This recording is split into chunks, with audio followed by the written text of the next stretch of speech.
and I'll still continue asking myself forever why, and there is no answer. Has this case been investigated? Actually, yeah. To be honest, they opened investigation after 3 days, and they closed it after 3 weeks, because they haven't any evidence that they are involved in this incident. And before they declare that they close the file, I have an interview with the Israeli Channel 2. I told them that they will close the file, like the 971 Palestinian kids which have been killed since 2000. It's not a unique case, but because it's my life aim, I will bring this killer to the justice. It's not political. My daughter go to school and someone came to kill her and escape. I want the criminal to stand in front of the justice. Bassam Aramin is a former Fatah fighter, spent 7 years in Israeli prison. Yonatan Shapira, former captain in the Israel Air Force and Black Hawk pilot. This is Democracy Now! We'll come back to this conversation. Then we'll be joined in Detroit by Grace Lee Boggs. Stay with us.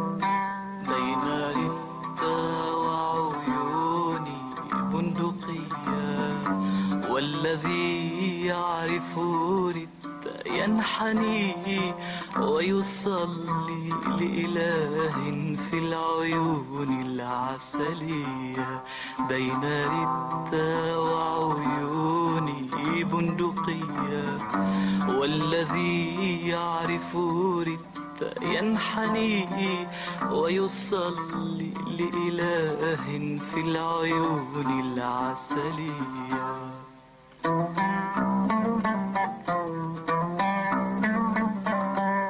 Palestine by Nassel Gawani. Here on Democracy Now!, democracynow.org, the War and Peace Report. I'm Amy Goodman. As we go back to the discussion with Yonatan Shapira, former captain in the Israeli Air Force and Black Hawk pilot squadron, author of The Pilot's Letter. Bassam Aramin is a former Fatah fighter, spent 7 years in an Israeli jail. Last year, his daughter Abir was killed by the Israeli Defense Forces. I asked Bassam to talk about how Palestinians respond to his now working with the Israelis. You know, there are some difficulties. The Palestinian people under the military direct occupation, and just yesterday they killed more than 24 Palestinian innocent.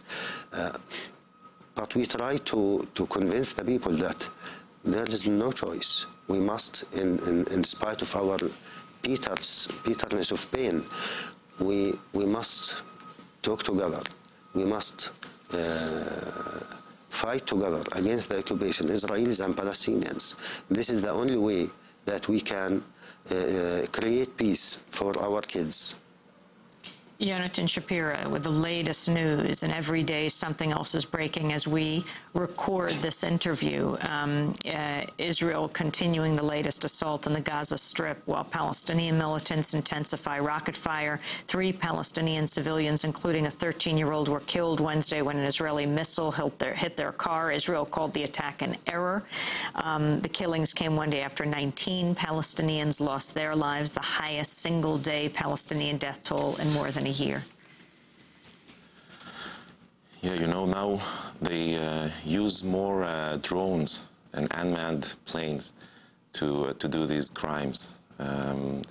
They don't need anymore to convince the pilots to shoot in Gaza, although there are many attacks by attack helicopters like Apache and stuff like that. But I think that many of the missions are done by the commander that can sit far away in a closed room in the commandership in Tel Aviv or something like that and just press a button and people are getting killed.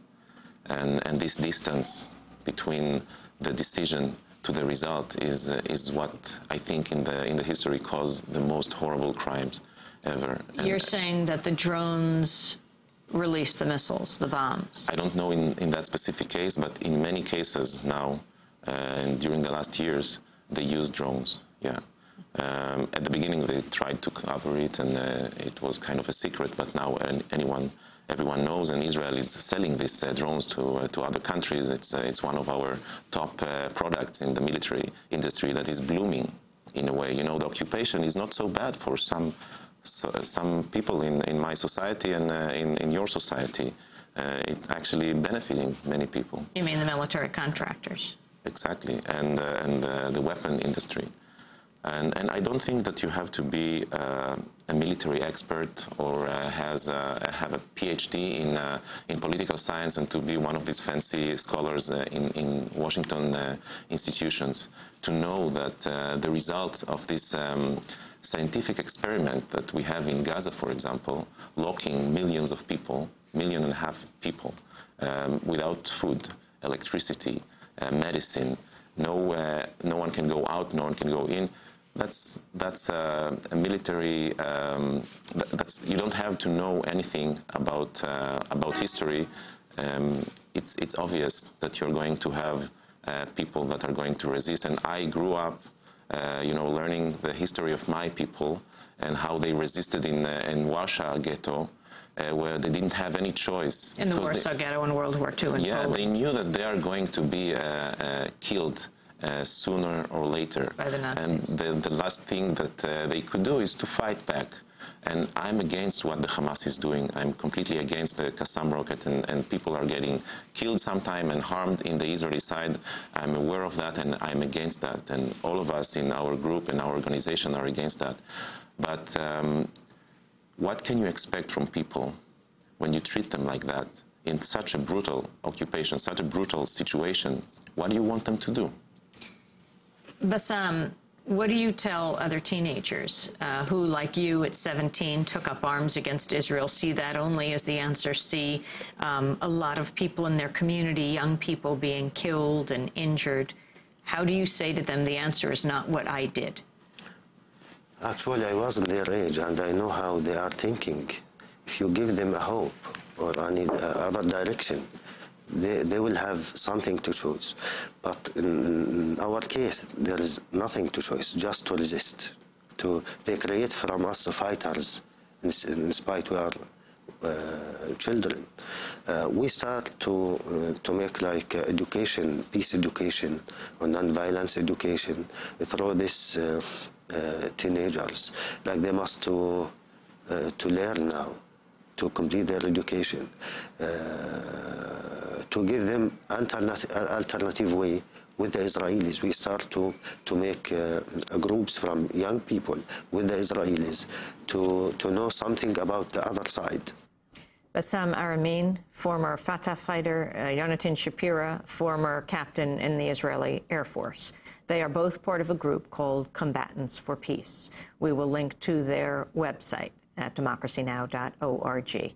This is Democracy Now!, democracynow.org, the War and Peace Report, as we broadcast in over 650 stations around the country and the world.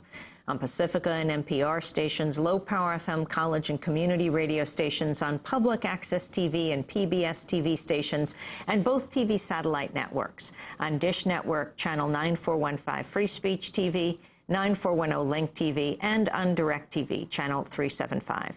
And we're video and audio podcasting at democracynow.org. And our headlines are available in Spanish for any radio station to take in audio and transcript form. As we turn right now to this week,